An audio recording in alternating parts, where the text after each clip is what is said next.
Alright, ladies and gentlemen, welcome back. We have our next map. It is going to be Catalina. In this series, it is 2-2. Who would have believed? Jaedong, his best freaking matchup since he started StarCraft 2. Jaedong vs Ian. It has been a crazy series already. Such a quick series as well, but quite crazy. That's why we love CVZ, and that's why it's such a wonderful matchup. But that being said, let's introduce our first player in the 9 o'clock position, playing for Evil Geniuses. It is going to be, right now as a barcode, the blue side player, Jaedong.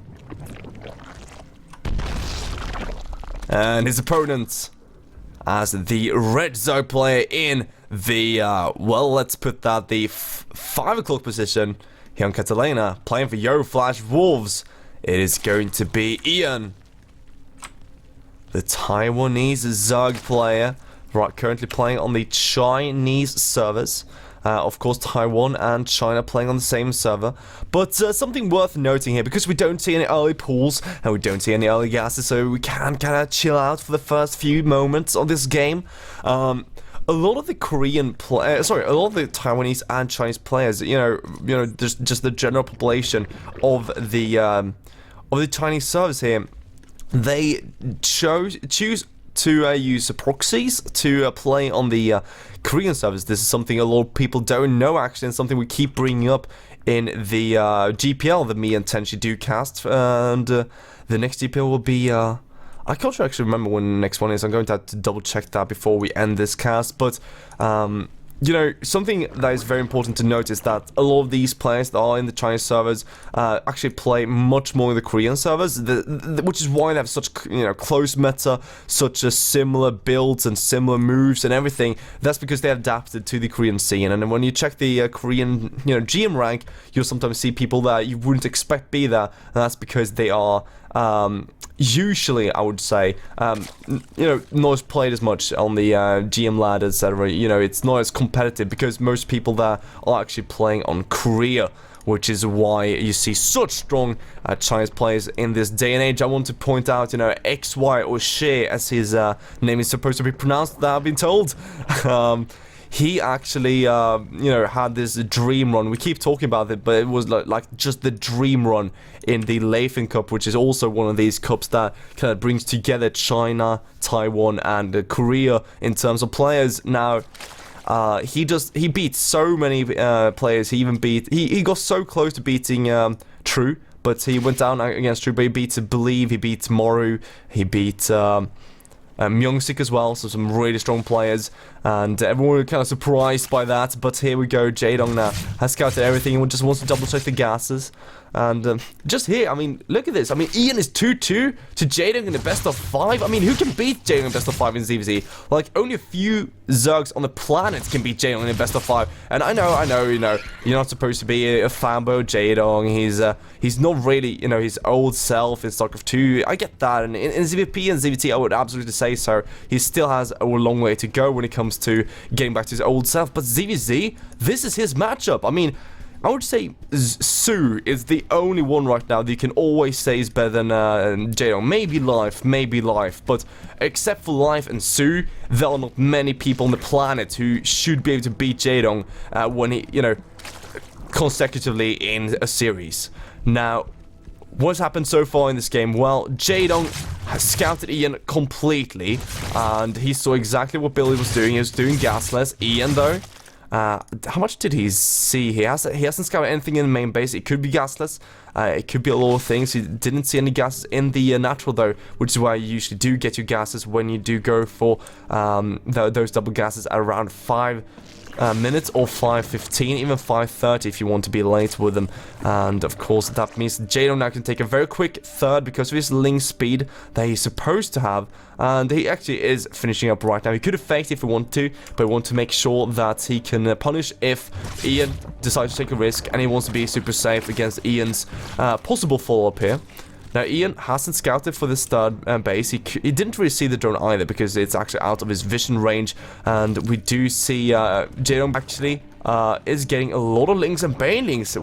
Very interesting here. He's not going to try to bust his opponent down, but what he might be able to do is to just make sure that when Ian tries to punish Jaedong,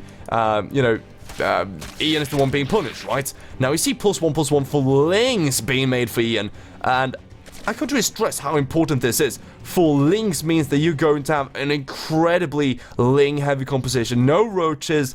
You're not going to see, anything kind of standard. You're going to see just massive amounts of Lings. We don't even see a laugh from Ian, so he's going to go into a huge amount of Lings. He doesn't even have Baning Nest.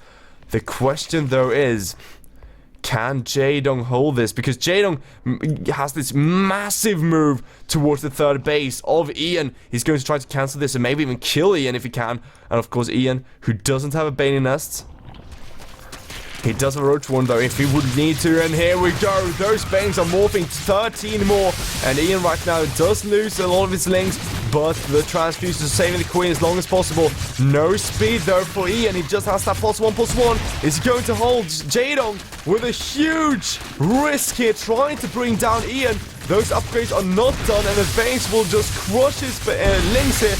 The first Evil Chamber goes down, the Carapace is on the way though, and oh my god, Ian's Lings are just being ravaged at this point. And more roaches coming out though. The Banis can connect with all these workers. We already see a lot of them going down, and they're all stacking up. Ian not splitting well enough, and Jaedong has brought down the third. He brought down the +1 melee attack, but the Carapace will finish. How many workers did he kill? 10 workers. That is so painful for Ian. So he does have Carapace right now. He could go for Roach Lane, but we don't even have speed. He goes in just to fight that one.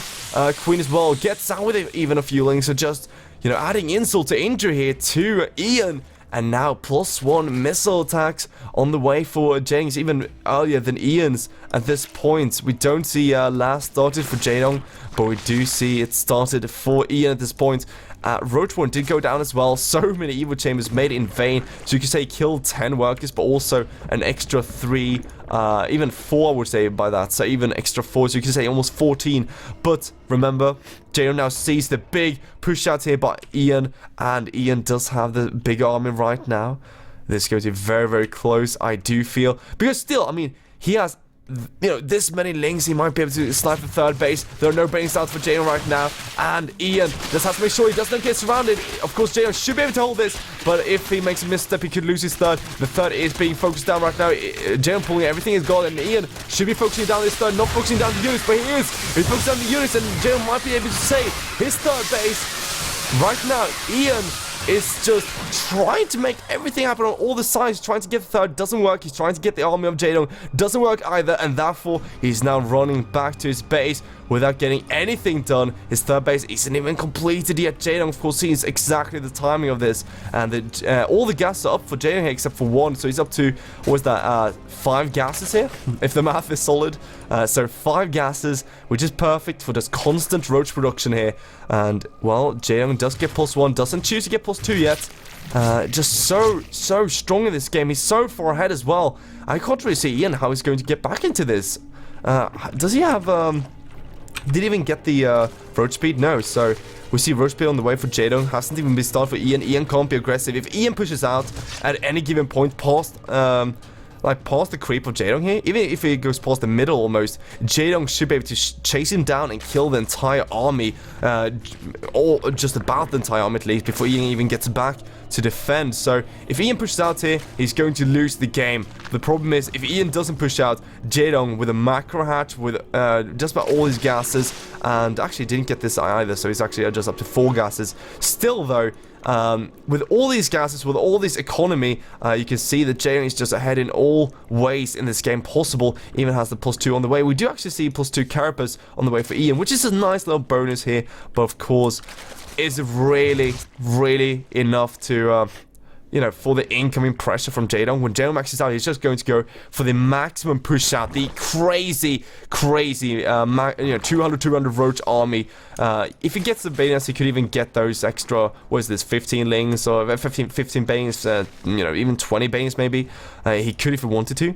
And he does actually have the Bane Nest. I just realized he doesn't have Bane speed, But, you know, slow bangs are actually enough at this point because we don't have road speed, which really will help here. And although being on creep, those bangs are quite quick. So we're going to see here if Jaedong chooses to do that. Otherwise, you could just push in with the links as well. Jaedong is maxed out, by the way.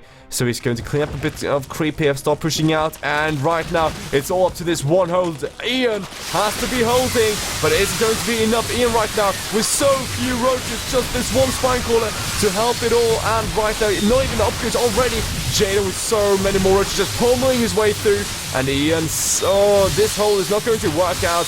Jaedong just overflowing the entire base here with roaches. The spine caller is going up, but it's way too late. Ian tried his best. He tried to hold, but his timing was off. And Jaedong's attack was just way too strong, killing way too much. And the transition was just beautiful from our Evil Genius's player. It does cancel the upgrade here, and now he's just pushing into the third base, killing all the workers, killing the hatchery itself, and he's rallying, killing the rest with the incoming troops. And this, of course, will be the last game, the nail in the coffin for Ian, and Jaedong will secure his spot for the semi-finals of this monthly Kung Fu Cup. And oh my god, there we go, GG.